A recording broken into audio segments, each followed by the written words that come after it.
And here we go. Welcome into the Motivation Congregation podcast. My name is Michal Baruch. Thanks for being here. Thanks for waking up with us. If you are new to the show, well, be sure to smash that subscribe button. Be sure to rate and review the show. Really helps to grow the platform. And a bit of background information about what the Motivation Congregation is.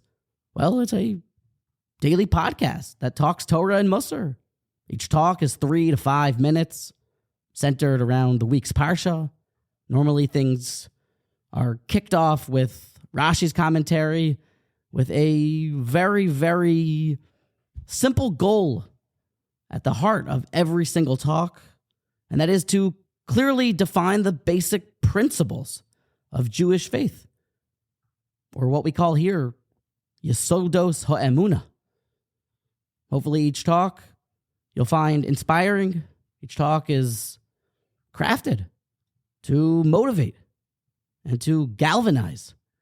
And be sure to check out the weekly Parsha podcast. It's part of the TMC Podcast Network. It is a weekly podcast that gives us a bit more time, about 25 to 30 minutes weekly, to discuss one point of the Parsha.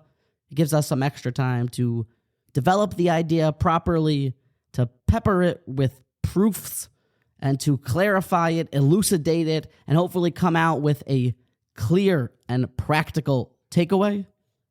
If you enjoy the show, or you just wish for some financial stability and success along with a piece of paradise to look forward to, consider allocating your Meiser funds properly. Tithe your wealth to see future and enduring wealth. That's what we are told. So in your tithes, be sure to keep the Motivation Congregation in mind, and perhaps slide that scroller down to the bottom of the page and click the link and become a monthly supporter of the show. The Meiser money that you give and the charity that you give, the tzedakah, goes directly towards the aiding of the distribution and the creation of the Torah content here, and with a piece of the next world as a reward. Seems like a no-brainer.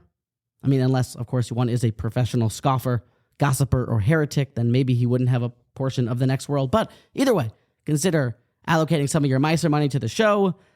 Lastly, be sure to subscribe to the Motivation Congregation on WhatsApp, where you can wake up on a highlight every morning and stream the daily talk. You can even have it sent directly to your phone, in which case you will then never forget to wake up on a highlight. Plus, with all the other motivational content, the in-depth Sefarim book reviews, the trips to the Sefarim stores, the behind-the-scenes looks, the bonus material, it has a lot going on, and perhaps you will enjoy it. So find the link in the show notes. And as always, thanks for waking up with us. I hope you find this episode enlightening and inspiring. And your listenership and engagement, it really means a lot. So thanks again, and I hope you enjoy this episode. Excuses sound best to the one that's making them up. To everybody else, they just hear a rather feeble and unimpressive argument to not have to take care of business. Down in the South where I'm from, we have another way of making fun of excuses. If I would come up empty on a certain assignment, my dad would say, "Son, it is the Indian, not the arrow." As if to say, don't blame the equipment. Don't make excuses. Results are dependent upon one's ability to execute, and hopefully Hashem blessing your execution. And we can point to this. Point to the Indian, and not the arrow, or the lack thereof, to be Bilam in our Parsha's one of the many big mistakes. In his great debacle, in which he tried to curse the Jews, he tried to proclaim parables that would lead towards the Israelites' downfall.